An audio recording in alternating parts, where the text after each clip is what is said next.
All right, let's get into it.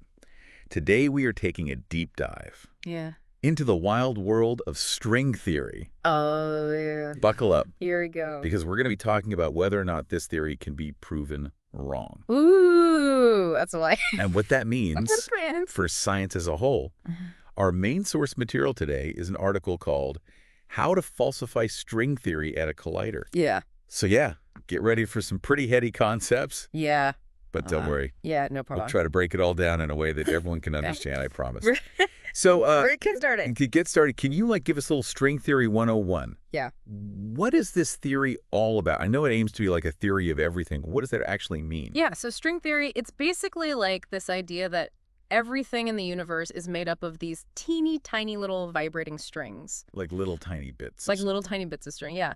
And so just like a guitar string, if you zoom in close enough, you see that it's actually made up of these smaller vibrating parts, right? Okay, yeah. So string theory says that that's how the whole universe works, you know, like these tiny strings are vibrating at different frequencies, and that's how we get all the different matter and forces that we see. Whoa.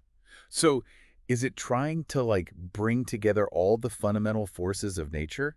Yeah. Like including gravity? That's always been kind of a mystery, right? That's exactly it. So it's like gravity, electromagnetism, and all those strong and weak nuclear forces. It wants to kind of smash all those together into like one framework. It wants to be the ultimate unifier. Yeah, it's like the grand unified theory of everything. So it's taking what we already know about particle physics, like from the standard model, Yeah. and trying to make these abstract strings fit into that puzzle somehow. Yeah, they're trying to use a lot of those same mathematical concepts from the standard model and connect them to these string theories.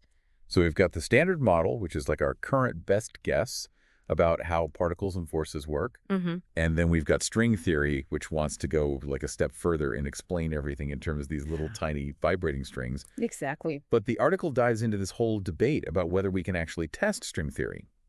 And they discuss a recent paper claiming that they could potentially disprove string theory using a collider. Could you explain what a collider is and how it can be used to test something as, I don't know, complex as string theory? Yeah.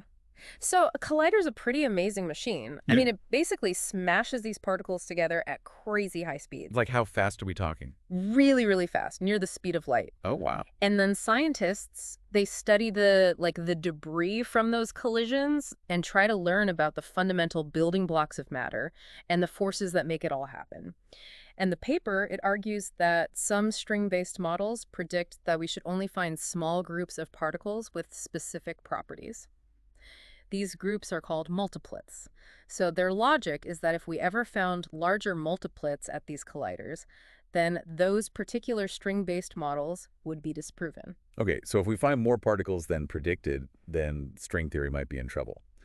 But the article seems to have some problems with this approach, right? Yeah. They're saying it's not that simple. They are, and they make this kind of funny comparison. They say, imagine if there was a theory that said unicorns don't exist because we haven't found them in a collider. Okay, so just because we haven't found something doesn't mean it doesn't exist. Right, exactly. It's like saying, I've never seen a kangaroo in my backyard, so kangaroos must not exist. Exactly. And it's not really convincing scientific evidence, right? No. So the article suggests that we need to think about evaluating these theories a bit more carefully. It's not just about proving a theory wrong. It's about the bigger picture. Right. It's about being more rigorous in how we approach science. Absolutely. They're arguing that we need to go beyond this idea of just falsifiability, the ability for something to be proven wrong. So theories should also do what?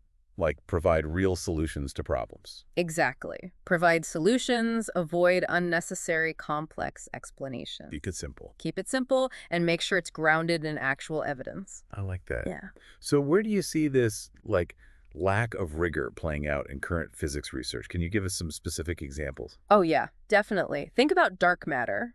Ooh, that's a good one. We can't see it directly, but it seems to make up a huge chunk of the universe. And we got all these competing theories about what dark matter actually is, right? Right. But a lot of these theories rely on hypothetical particles and forces that have never actually been observed. It's like we're trying to put together a puzzle with some pieces missing. So it's kind of like we're making a lot of assumptions based on things that we don't actually know for sure exist. Yeah, we're filling in the gaps. Yeah. And it's not just dark matter, right? There's also this idea of a pixelated universe. So the idea that space-time itself is actually made up of these tiny little units. So it's not smooth, like it's all blocky. It's all blocky, pixelated. That's kind of cool. It is an interesting idea, but it's lacking any real empirical support. Right.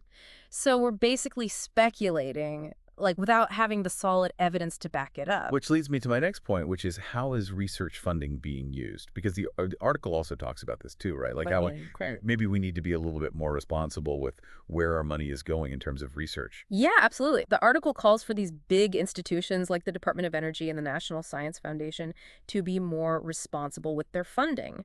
They argue that money should go towards research that is trying to solve real problems. Yeah. And has a good chance of actually being verified. Yeah. And not just like, chasing down rabbit holes. Not just chasing down rabbit holes, yeah. Okay, so what would you say is the main takeaway from all this? I think the big takeaway is that, yes, falsifiability is important, but it's not the only thing that makes a scientific theory good. It's not the end-all be-all. Yeah. Right? A good theory needs to offer real solutions, it needs to be backed up by evidence, and it needs to avoid making things more complicated than they need to be. Simple. Simple. Elegant. I like that. Makes you think, doesn't it?